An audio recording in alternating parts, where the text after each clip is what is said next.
History textbooks love a good story. And when it comes to democracy, the story is always the same. It starts in ancient Athens, around the 5th century BCE. You can almost picture it, marble columns gleaming in the sun. Wise philosophers in togas debating big ideas and a brave people governing themselves for the first time. It's a beautiful, comforting story. It's also a lie. Well, not a total lie, but a deep and dangerous oversimplification. Athens didn't invent democracy as we understand it. What it created was something much narrower, much harsher, and far less inclusive. Calling it the birthplace of modern democracy is like calling a single spark the same thing as a raging bonfire. So today, let's unpack the lie and discover a far more interesting truth. First, let's talk numbers. At its peak, classical Athens was home to somewhere between 250,000 and 300,000 people. Now, guess how many of them were actually considered citizens with political rights? Everyone else was shut out. Women, who made up about half the population, had no political voice.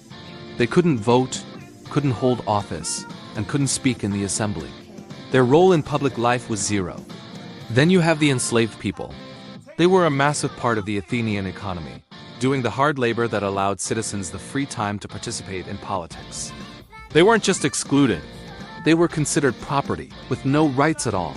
And what about foreigners, the people they called medics?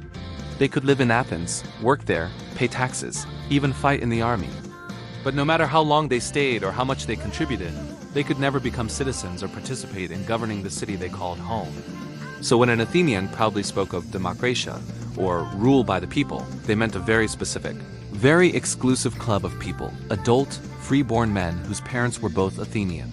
This wasn't power to the people, it was power to a tiny, privileged fraternity. It's a bit like a modern country club calling its members only vote a national election.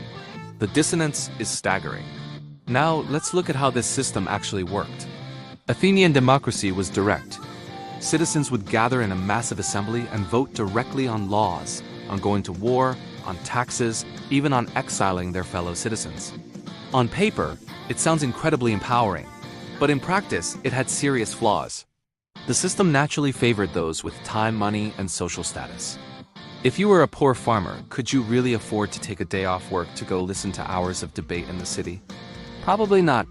Eloquence and charisma often mattered more than facts and reason.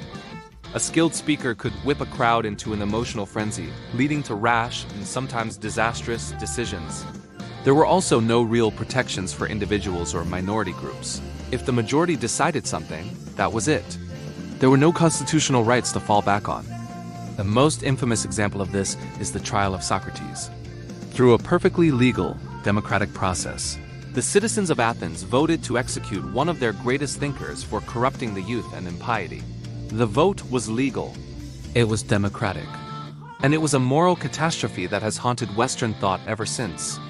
Even more disturbing was the practice of ostracism. Once a year, citizens could vote to banish anyone from the city for 10 years. No trial, no charges, no defense needed. You didn't have to commit a crime. You just had to be seen as too powerful, too ambitious, or maybe just too unpopular. This wasn't a bug in their system. It was a core feature designed to maintain the status quo. And here is the uncomfortable foundation of it all. Athenian democracy was built on inequality and exploitation. The entire system was bankrolled by an empire.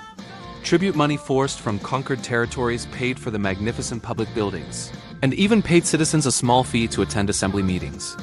Their political freedom was literally built on the backs of enslaved people and the subjugation of other city-states. This brings us to the biggest lie of all, that democracy was a unique Athenian invention that just sat on a shelf for 1,000 years waiting for the modern world to rediscover it. That's just not true. Ideas of collective decision-making and governance by the people have sprouted up all over the world, many of them long before Athens. Indigenous councils in the Americas, Africa, and Asia practiced forms of consensus-based governance for centuries. Some of these systems were far more inclusive, even allowing women to participate in major decisions. They prioritized reaching an agreement that everyone could live with, rather than a simple majority rule that could leave a huge part of the community feeling ignored and resentful.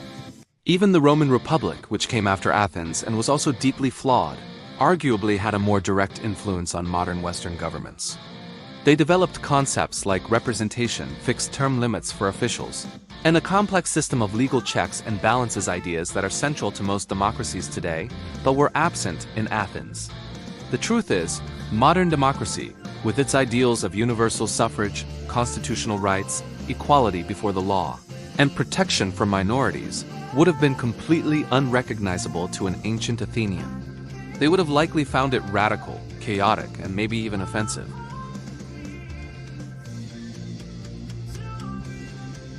They simplify messy, complicated history into a clean, inspiring narrative.